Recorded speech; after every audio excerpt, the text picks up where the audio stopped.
Hey everybody, this is Mark Edward Blanton from the Real South Africa Travel and Tourism. As you guys know, we do a lot of tourism here in the United States.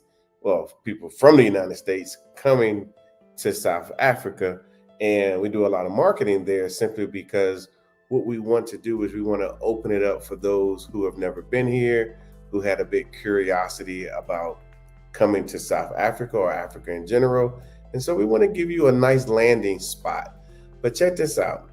We did a video just recently. Actually, we did it about 2 or 3 weeks ago, and we kind of want to share it with you. So we wanted to do it on our platforms so you will kind of know what's going on. So or at least know what I'm talking about, because there's been a lot of conversation since I've been here, and I've been in South Africa for almost 6 years, about unity, us coming together as Black people, no matter where you find us. People are curious about the diaspora, especially those from the U.S. And so we've been asked a lot of questions, not just from normal people you see on the streets, but just people in general. Well, that's kind of like the same. Well, what I mean is people who are in position to actually make a difference, or they really care. So they reach out to us and we have conversation, and they're trying to figure out, like, who are these African Americans? Now, of course, us African Americans, we know who we are and we can easily state it, but it generally comes across on their televisions and in the music, which is a part of who we are, but it's not the full picture. So again, they reach out to us and they ask questions like, so they don't know anything about South Africa. They don't know that this is happening, that's happening. And I'm like, well, in your world, yes, it's mainstream, it's on TV, it's in the news, but it never or hardly ever reaches us unless it's extremely horrible. And then so that's our picture of South Africa, or Africa in general. But there's a lot of good things here because I live here and I see it all the time. There are those in America or other places. They're like, well, it can't be all good. And no, there's nothing that's all good, but it's definitely not just all bad.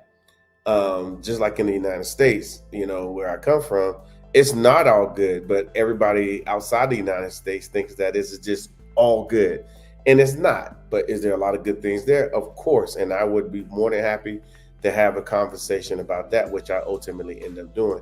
But again, people think that South Africa is mainstream here in South Africa, but in the other parts of the world, the Western world, is not so mainstream. So the things that you guys see or hear on SABC here in South Africa, it's not like it's transmitted to where we come from, or in America. So that I wanted to bring that to you. However, so what we did was we sat down with some people like we normally do, because they want to ask questions and they're trying to figure out how can we put this thing together, And so this time I said, you know what, for 2024, we're gonna televise a little bit of this. We're gonna use some of our platforms to put this out so people can see it themselves, and weigh in on it. They can leave comments, they can pass it on, because this is a grassroots movement. There's nothing you could do about that. We're already are talking about it anyway, but we're doing it in silos, meaning that we're having conversations with our immediate group, and then it never gets beyond that. So instead of me having conversations with somebody in the art space off to the side, or somebody in the music industry, I decided to have the conversation and put it on video. Or I could talk to somebody who works for SABC News, which is a major news outlet here. Instead of doing it on the side and keeping it to myself, I told them, I said, I'm going to record it and I'm going to put it out. So hopefully you guys enjoy it. And then there are those in the government space who, again, this is what they do. They have traveled the world. They actually talk to a lot of people. And this person that I'm chatting about, he's part of the AU, or the African Union, machine that's putting everything together for the people that are in Africa. He just happens to be in South Africa.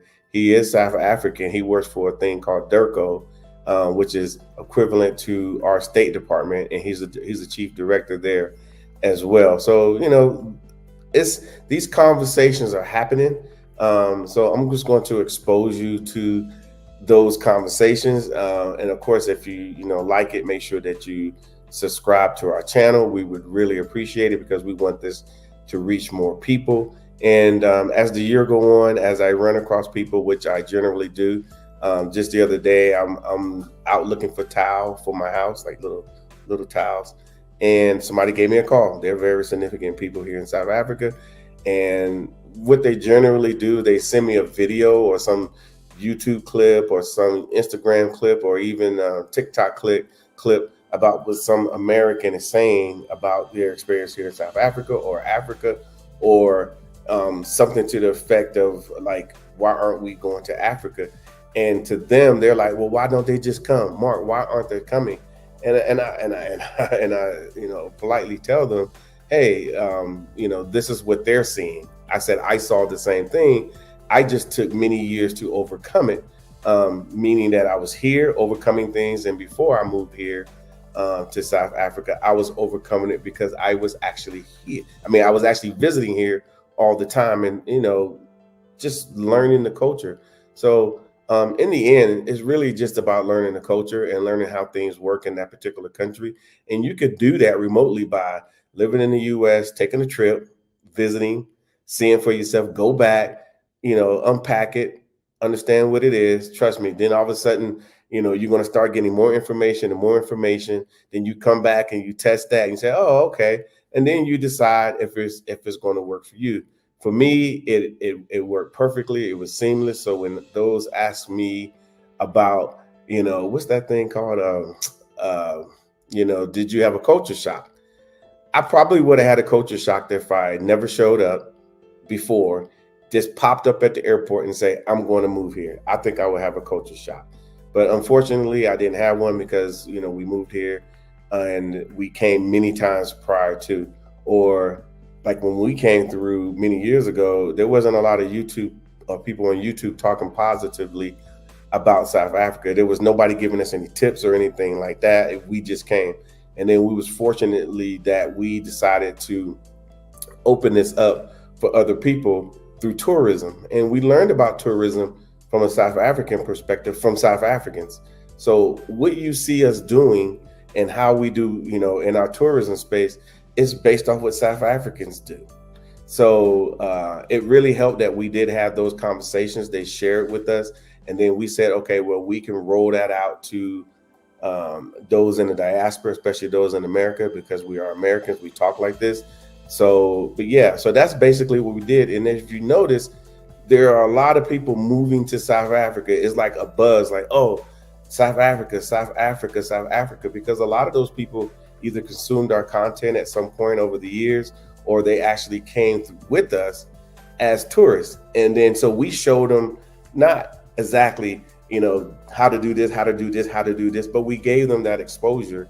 And I believe, just like I believe in South Africa, I think the people here are smart enough to handle their business. I believe that African Americans, once they are exposed to what it actually is, then they can make really good decisions on their own, and they don't need me telling them exactly what to do. So, and I've been noticing that it's been working for a lot of people, and it's good that we would bring people. They would come again, they would come 3 or 4 times, and then next, I look up and they are moving to South Africa. Then some of them, few have started YouTube channels just so they can let people know behind them, hey, it is possible to move to South Africa from America, because as an American, it almost seems impossible. And I mean, literally impossible. It's probably a better probability if I move to the moon than to move to Africa. It sounds crazy from an African perspective. It really does, but and I can't explain it beyond that. But anyway, without further ado, I want you guys to watch the video and of course leave comments and so forth, and then of course subscribe. Sorry I went so long, but it's so much content. But yeah, and I don't have Cat Williams. I'm so sorry. I know you guys were thinking I was going to have him on. I do not, but that was an amazing video that they put out, and we really appreciate the truth, because like he said, truth in 2024.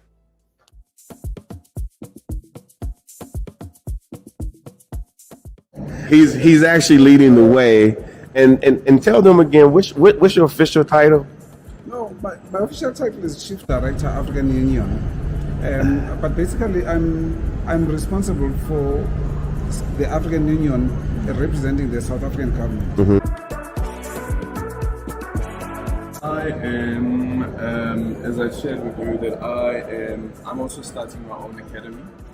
I'm working on that. I'm ready. It's got the property, which is close to Auckland Park. So it's next to the SABC. Yeah, next to the office. Because I want to give the people who would be joining us that sense of what it feels like to be in the media space, but in the media community as well. So that's currently what I'm working at. But the purpose also is I believe that community radio, community media is actually the future. Looking at what's currently happening in Mali and whether you look at what's currently happening in Zimbabwe as well. And here's the other thing, Griselda, that you find is that when you look at some of the revolutions on the continent, you'd find that the youth are at the forefront of those revolutions.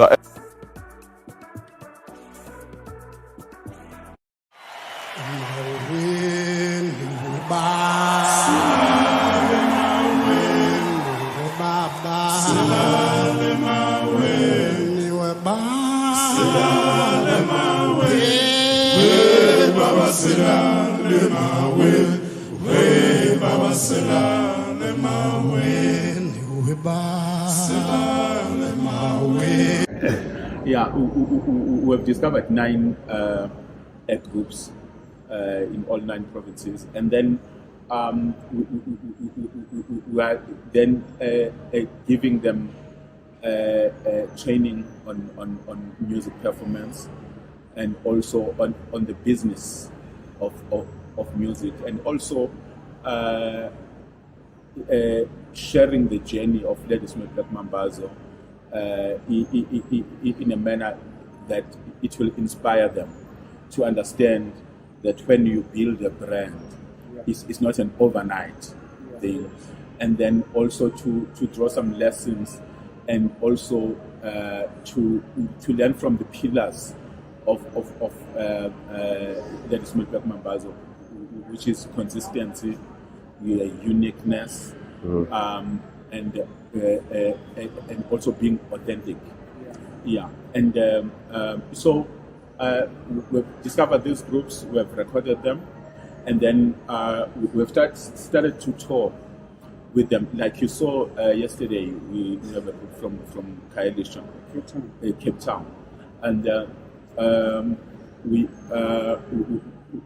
there's also another female group from Northwest, in Northern Cape.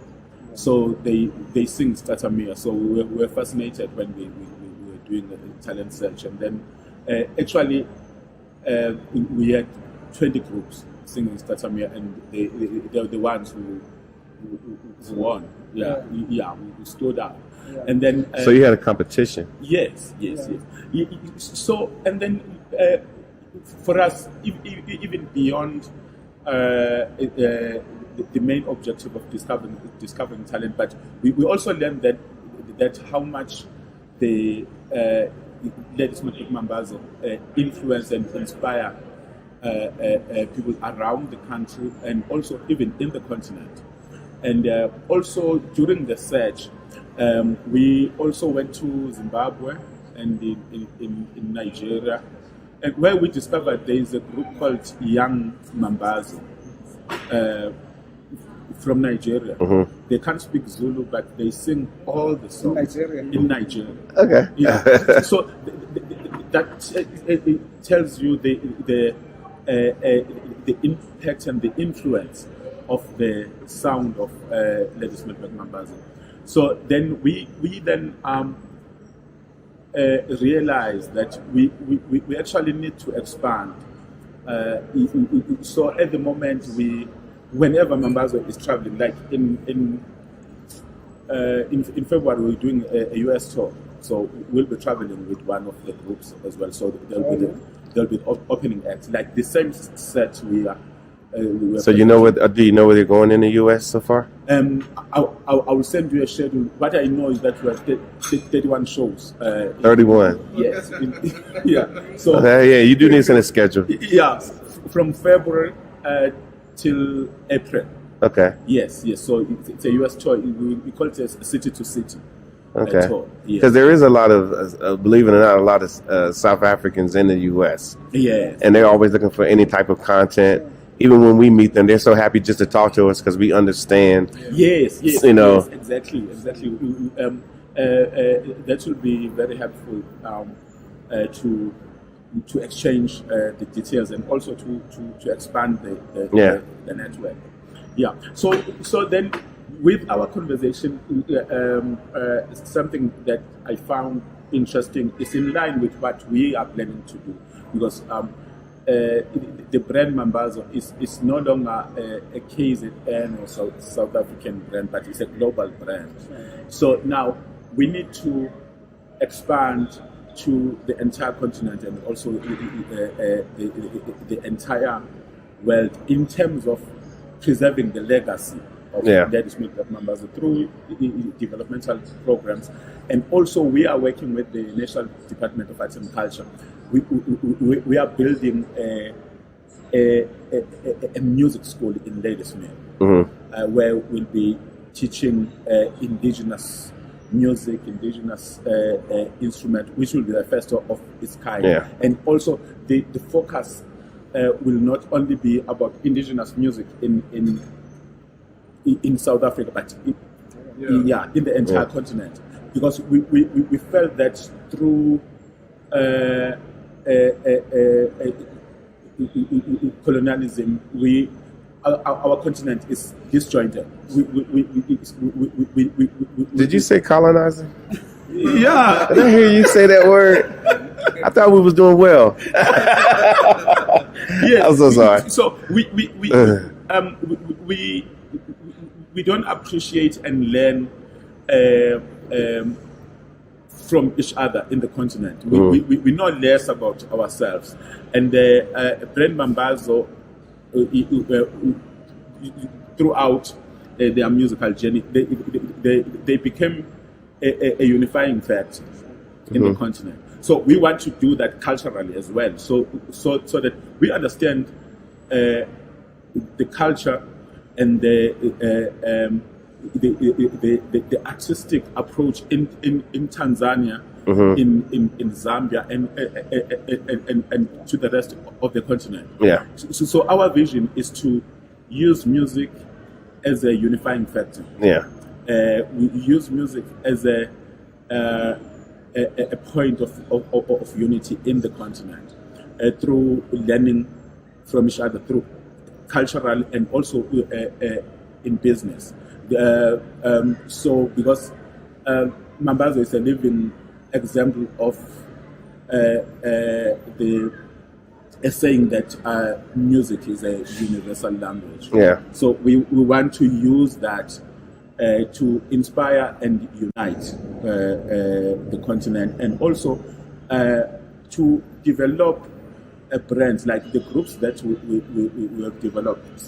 Two groups from the groups that we have discovered, and we've been touring with them for the past 2 years. They are now touring on their own.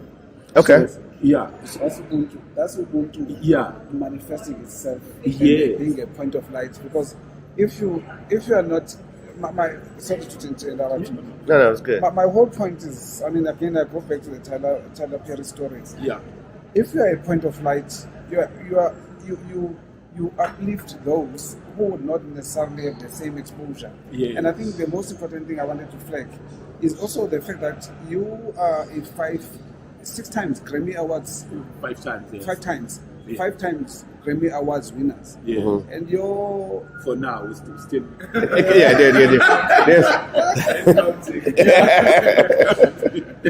But that reflects that proximity to people like Paul Simon, Yeah. Andreas von Weider. I mean, for me, because you also, I think you also performed with Dolly Parton. Dolly Parton, Michael Jackson, Stevie Wonder, Jazzy,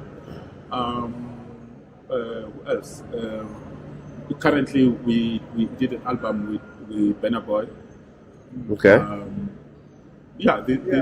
The list is endless. Yeah. But the point I wanted to come to exactly is you, for me, you see, Elton, they come in as what I call African excellence. It's not anything else than authentic and organic African excellence coming out. But then in so doing, you need to uplift those that are one in the continent. But also the main issue for me is the diaspora.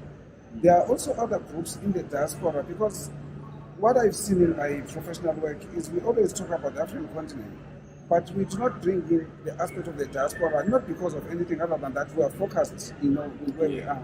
So I really do want to just say the diaspora, there are groups that are going to be there, different kind of indigenous, music approach. But this collaboration that we make within the diaspora is essentially, for me, the most critical.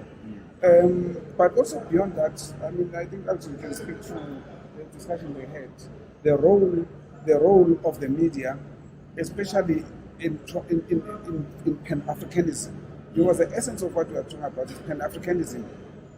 How do we make sure that we do not lose what people like Marcus Garvey, came up with in Focus? How do we make sure that what their vision was then is a vision that we also take forward? So I just wanted to just make that quick intervention. Yeah. But one thing I wanted to add is that you named Lady Smith, you named Kalisha, Kalisha, it's the same place, but it's just how you say it. But these are underserved areas. I would say they're underserved, and they don't get access, and even in the diaspora, especially in the U.S. diaspora, the Americans that are there, there's a lot of underserved places there that would like to have these type of opportunities. Yes. And so with the way that you're putting it together, with all this history, you got like 60 years of history. They can tie into that. They don't have to start tomorrow. How do we do this? They can just look at what you guys are doing and say, maybe we can reach out. Maybe they're coming to a city near us. Maybe we could just touch it. And if they can just touch it, just for that one day, you'd be surprised how much of a spark. And then all of a sudden they'll be like, "Hey, we want a version of this." Yes, exactly. I remember we had a similar discussion with a business man, and then he said, the story of Lady Smith Mambazo is not only inspiring within the artistic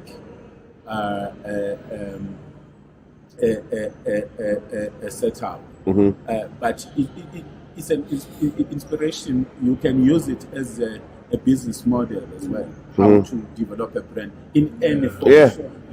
Like the consistency, uniqueness, and yes.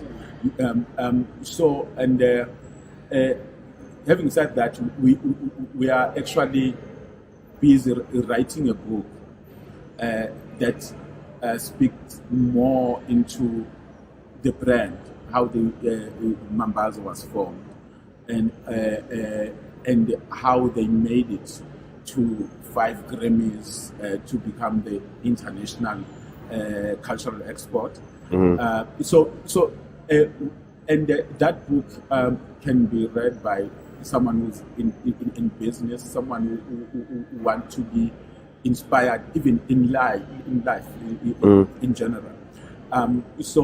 And then it's part of the components of the legacy programs that we are doing.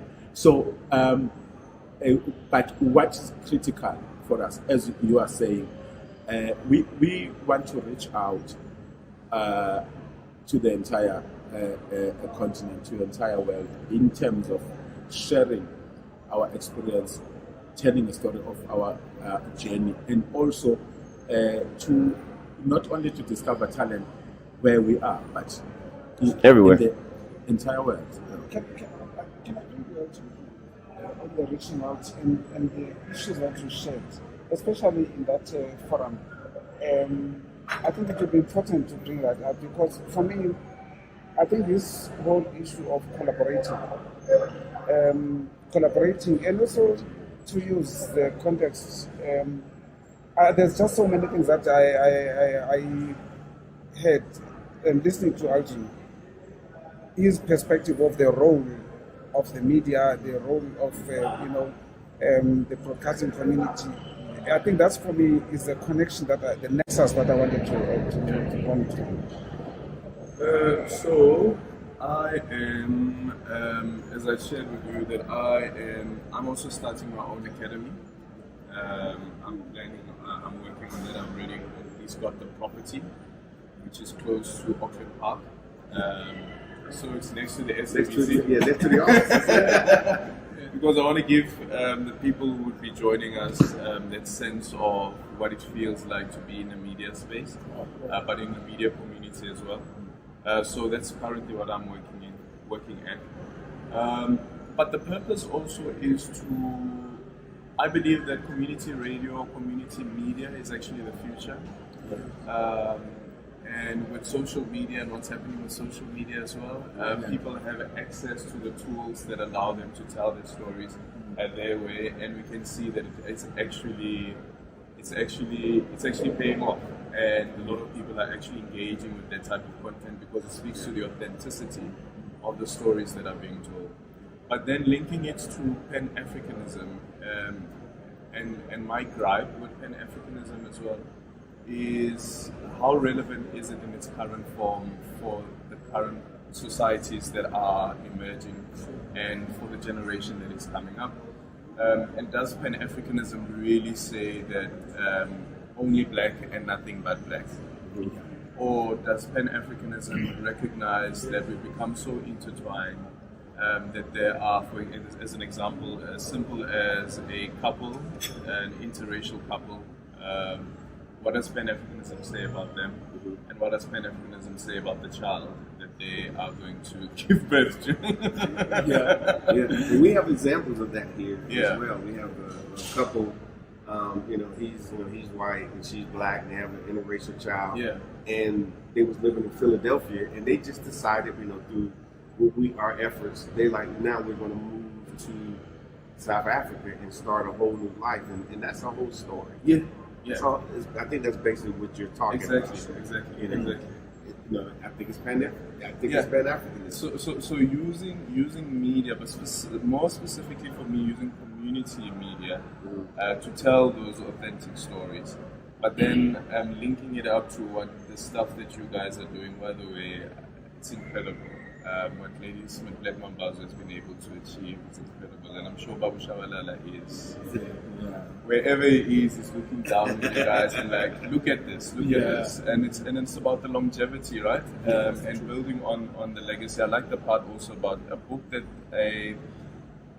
a business person can read, a book that a musician can read, but also from that learning what leadership skills are, and the leadership skill that says that I've learned a lot, and I'm willing to impart some of that knowledge and share some of that knowledge with the people who haven't gotten to where I am and what I have achieved. And I also always ask myself that, so now that I'm here, what now? What do I do with all of this knowledge? What do I do with all of these networks that I've built? And the community that I come from, are they benefiting from me? And I think that they should be benefiting from me. I have an obligation towards the community that I come from. And it's not to say that I'm saying that the people who I am now part of and people who now see me as part of their communities as well, that they won't benefit from my success. But I'm saying that I need to also go back home. And when I go back home, my people must say, this is what he has done for us. And this is how this community has benefited from his success. And that speaks to the thing about Ubuntu. I was actually saying when we were at that conference that a lot of the time when we speak about colonialism, we speak about colonialism in its absoluteness, if there's such a word. But the colonial project was never really completed on the continent. It succeeded to some extent, but they never really managed to wipe us all off the face of the earth. Yeah. Look at what has happened to North America. Look at what has happened to the indigenous people of North America, the indigenous people of South America, the indigenous people of Australia. Here we are, as black people. We survived that thing. We're still here. We are still here, and we are fighting back, and we are pushing back, and we continue to push back. And if you think about the likes of Abo Sankara, and you ask yourself, so what was their mission? And did they succeed in their mission? I think that they did. They did succeed in their mission, because here we are, and we're still giving birth to more Africans and so forth, And even though we are, all over the globe, that is a plus for us, because it now says that how do we bring these various knowledge systems together, and bring them together to say, as Africans, we need to prosper with all of the knowledge that we've gathered from these various spaces that we've been in. So that is what I want to do with my little academy one day. Well, I think you're doing it anyway. I think you're doing it. Thank you. And whatnot. So, but yeah, from my perspective, I was professional, with the U.S. government. I was U.S. Secret Service for many years, and in coming here, I remember standing in Moscow. I remember being at the Kremlin, walking around unabated. I can tell you, I've been to Chile. I've been to pretty much everywhere, that you will find people. But when I came here, it was a different vibe. The whole, granted it was World Cup, but it was, even to this day, it was a different vibe, and we're running across so many people.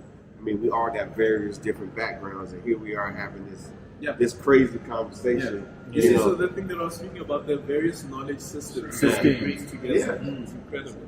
Yeah. So what's going to happen?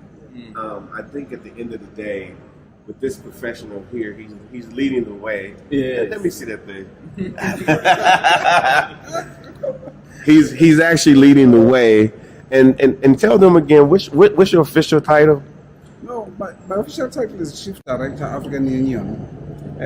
But basically, I'm responsible for the African Union representing the South African government. Mm-hmm. But the idea here, in this sort of idea, is already been endorsed by my political principles.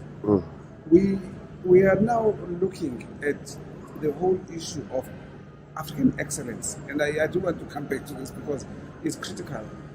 The story is always about how bad Africa is, how horrible things are coming out. But there's a lot of good things that are happening in the continent, including yourselves, as ladies speak, Black Mambazo. Even yourselves, because you are coming from a history full and replete with all sorts of challenges. But for yourself to be an anchor person at SABC at your age, and against all odds, but also the notion that there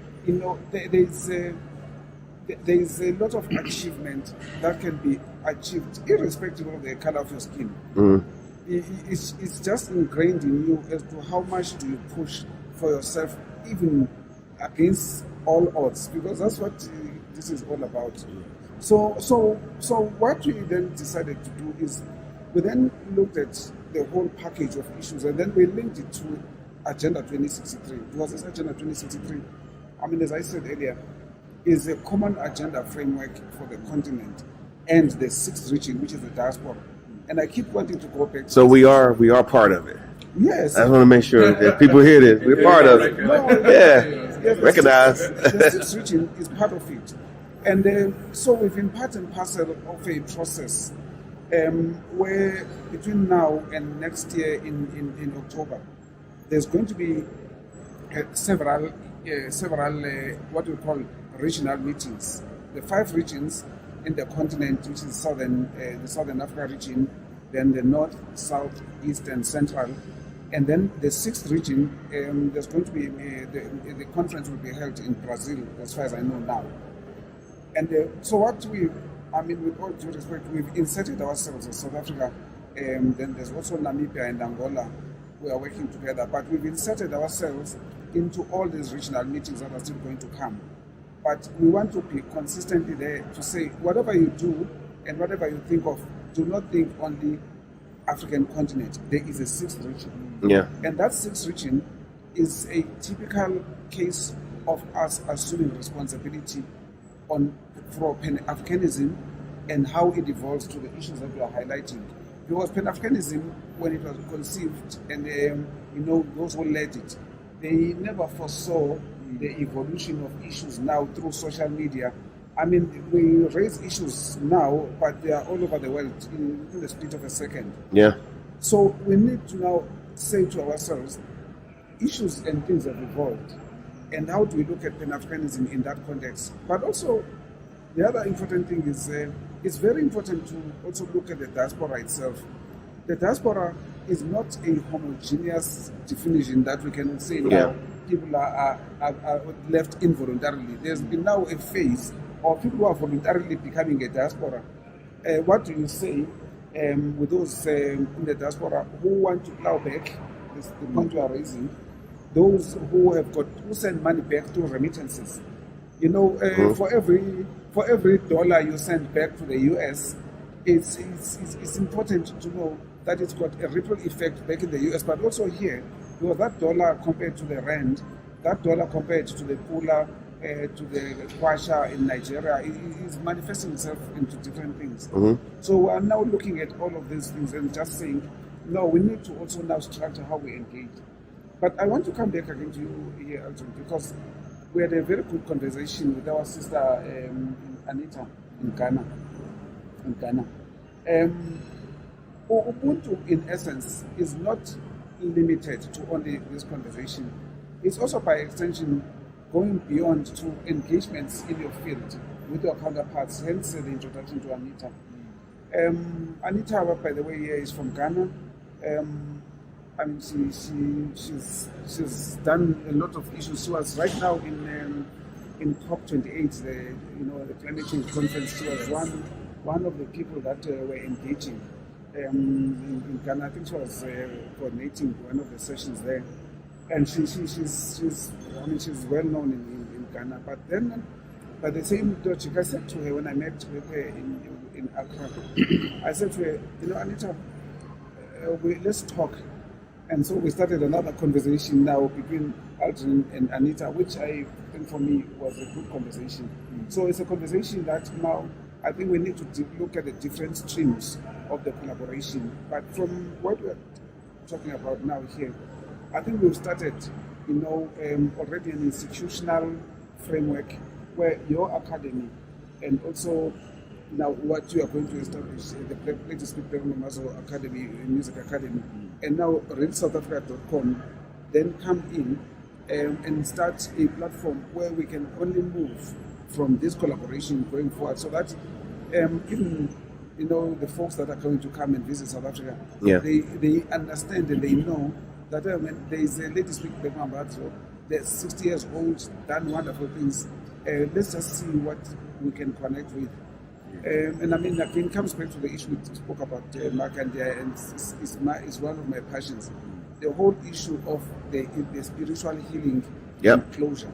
That for me is a bigger issue here, where when people of African descent are coming, or the diaspora, they feel they are coming home, and also it's a lesson for us this side, because from this side we do not appreciate the depth of not being in the continent. But when they come and they go to academy, they listen to Zulu folks there singing in vernacular. It's now an issue of saying, oh man, this is where I'm coming from. And then people know Shaka Zulu, but they know this is a myth. People are still living in that era. And again, just a last point, as I was driving here for this meeting, I'm calling somebody. I was just excited about the meeting. This person is attending a wedding in another area called Northwest. So in the background, I hear they are singing in Pedi. In Pedi. But now, what they are singing about, the song, the traditional song, is actually a Xhosa traditional song for weddings. Yes. It's a Xhosa traditional song. In fact, in our language, there is when you get married, you say, my name is Tyler. So we say, Macele zinganga la. Now, that means my clans, they are big. You know, it's a posting issue when these families are getting married.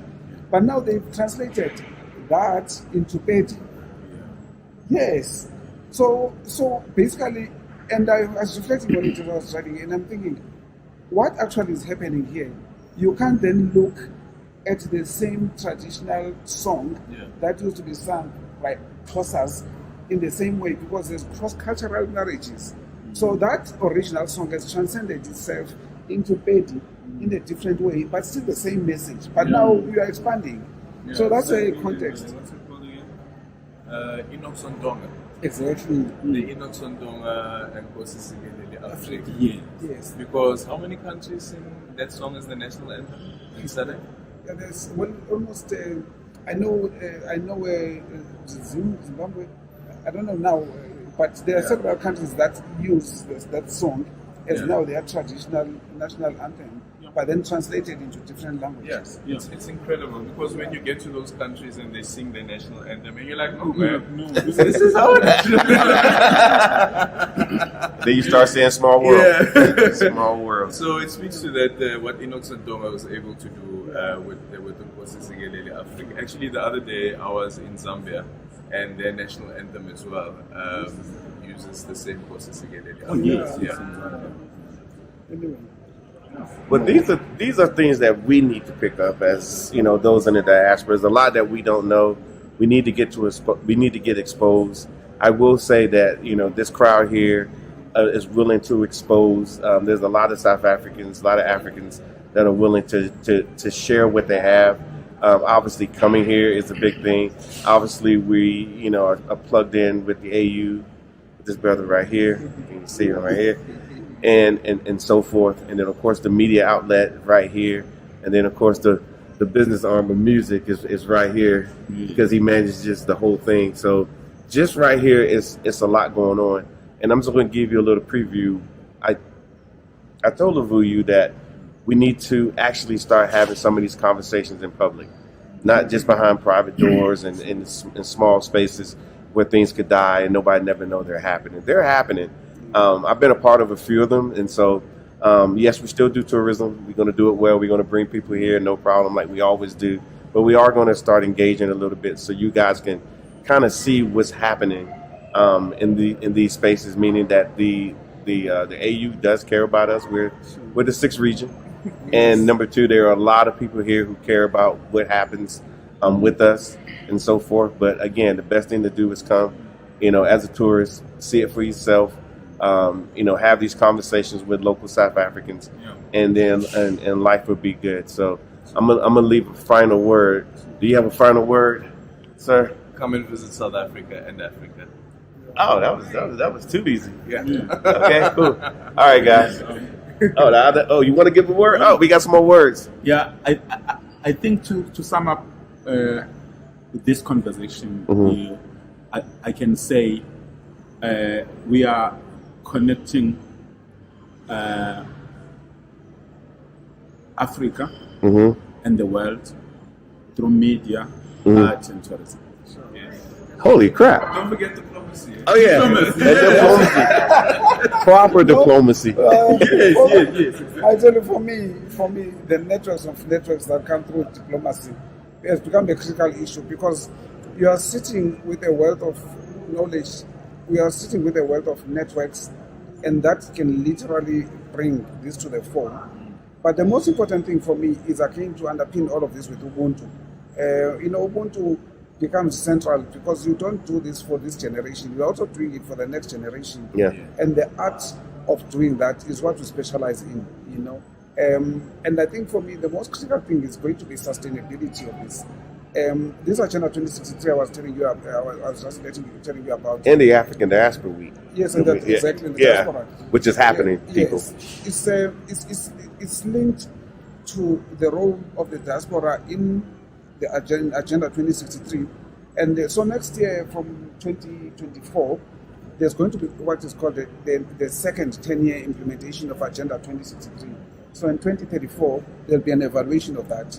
And what we're busy with, at least from South Africa, is the measurement and evaluation of what is it that we as the African continent have done to incorporate sentiments of people from the diaspora, but at the same time to make sure that they are deliverables. These conversations are good, but the institutionalized approach that speaks to exactly what is that we wish to have done by 2034, it needs to be clear. So that's what I'm working on right now, and it's from the Chief Directorate of African Union. So that's what I want to just wrap this up with. That by next year, we are going to have what is called a Diaspora Week. We're going to have it in Pretoria. We're just finalizing the nitty-gritties of that, and we will work on that with you, especially with yourselves. Yeah. But I think that for me would be a great start. I think you guys are going to be there. Yeah. You don't know that yet, but you. Plan that around you. Yeah. Yes. You're coming. Yes, definitely. And then I'm going to come. I'm going to bring my team of people. Yeah, please. Do that. So the real South Africa is going to be there. Obviously, we're going to have probably a situation where people can actually come specifically for that event, and it'll be a great week. We'll have packages and all that. We'll take care of everything, and then the spokesman for everything is going to be right here. He doesn't even know it because I think I went to that one event and you were the MC. Oh, is it? Yeah, he was there. I was there. I'm everywhere. Yeah. I try to be quiet. Was it good enough? Yeah, it was great. Great. Good voice inflection when you was in there talking. Yeah, you like that? I like that a lot. All right, guys, we really appreciate you guys watching. Make sure you let everybody know what's going on, because like I said, we're going to televise this thing somehow, some way, okay? See you later. Given that she is really the pioneer of Agenda 2063, unfortunately other duties have made it impossible for her to join us, but I hope at future iterations and discussions she will be able to be part of our discussion. The Mapungubwe Dialogue is a series of informal discussions bringing together members of the diplomatic corps from the continent who are based in South Africa, particularly in Pretoria, and drawing in senior leaders from DIRCO and other departments in government.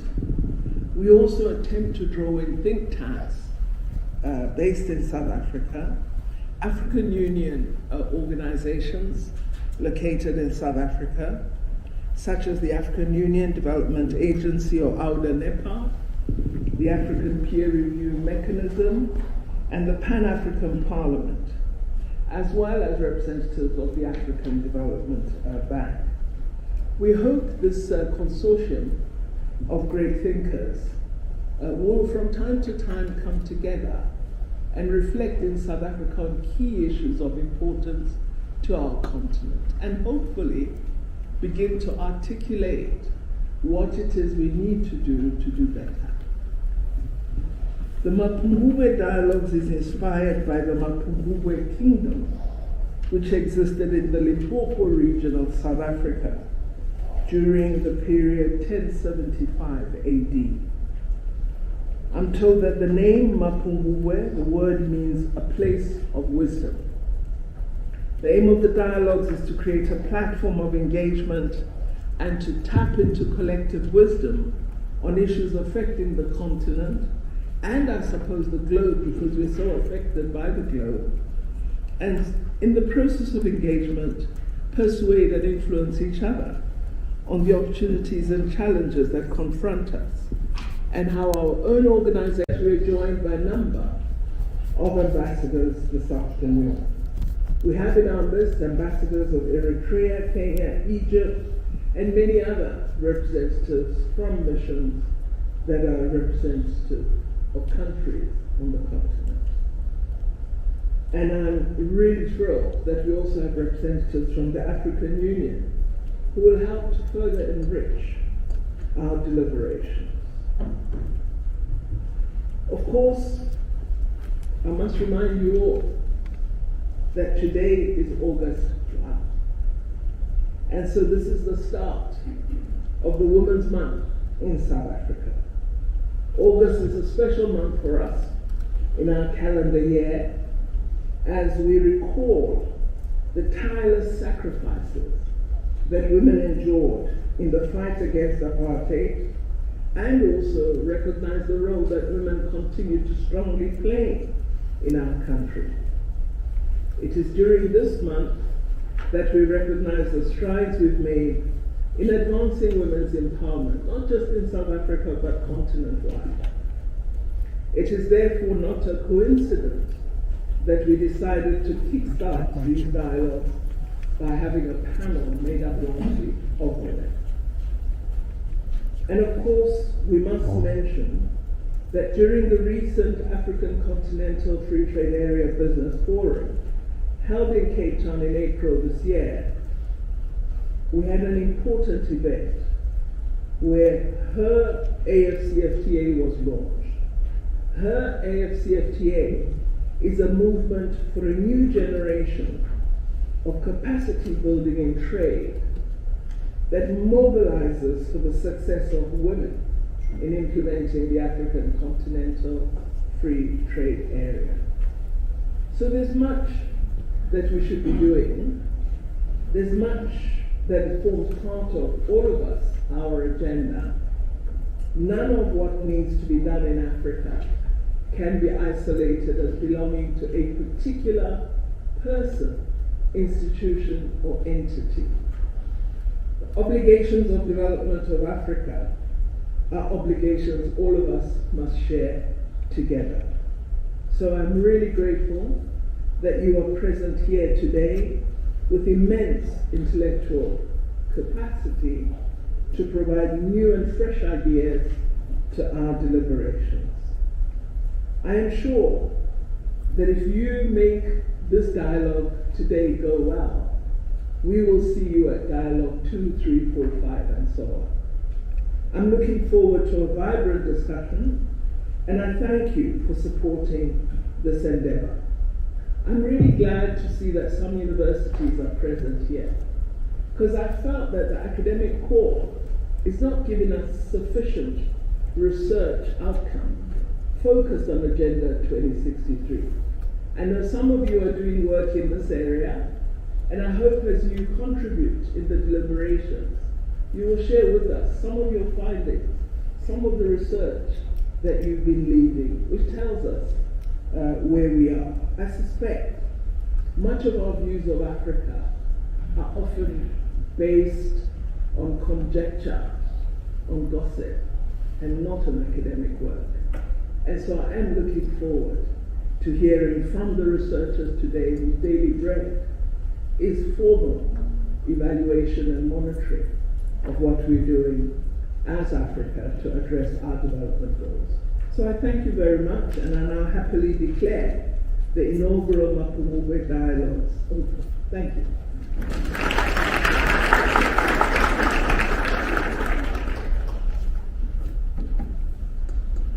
Thank you, Minister. We'll now begin with a presentation from our... Hi, I'm Trevor Noah, and I'm South African. And because I'm South African, people from all over the world insist on asking me questions about South Africa. So, I decided to make an ad to answer some of those fascinating questions. Like, how cold and snowy is your Christmas? Well, Tracy, unfortunately, we can't afford snow. Nah, I'm just playing. We're in the Southern Hemisphere, which means when it's freezing in Connecticut, it's fantastic in Cape Town. Klaus sent me this one. Can you play golf in South Africa? Well, Klaus, we actually have some of the finest golf courses in the world, but judging by your 37 handicap, can you play golf? How many stars are your 5-star hotels? Brian wants to know, can I meet the lions? Well, I don't know if you want to meet them, but you can see them on safari. And get this, it's not just lions, Brian. We've got everything. There's elephants, there's rhinos, there's giraffes, there's buffaloes, there's leopards. Come on, man, expand your horizons. Ostriches. Is South Africa fun? Is it fun? Are you even watching this commercial, Michelle? Paragliding, bungee jumping, surfing, river rafting, shark cage diving, hot air balloons, hiking, cycling, wine tasting, whatever this guy's doing. Does that not look like fun to you, Michelle? Does that not look like fun? So, Now that I've shown you South Africa, my only question is, when are you coming to experience it for yourself? Do yourself a favor. Come to South Africa. Come to the Kruger and enjoy what is meant for you to enjoy. Look at this environment. Can't you see yourself enjoying yourself right here with the Real South Africa Travel and Tourism? Well, we can make it possible, and we could do this for you today. Go to our website, therealsouthafrica.com, and book, and you'll be part of something like this, something very special, something you can tell your friends and families that you did. And yes, this is Africa. This is the Africa that they do not want you to see, but we're going to show it to you, and we're going to make it available. And yes, we've been there ourselves, and we feel that this is the best experience that you can actually have here in the Republic of South Africa. So come here on safari with us. And of course, visit our website, therealsouthafrica.com. So much for spending time with us today. If you like what you saw, please subscribe and don't forget to hit the notifications button so you don't miss out on all things The Real South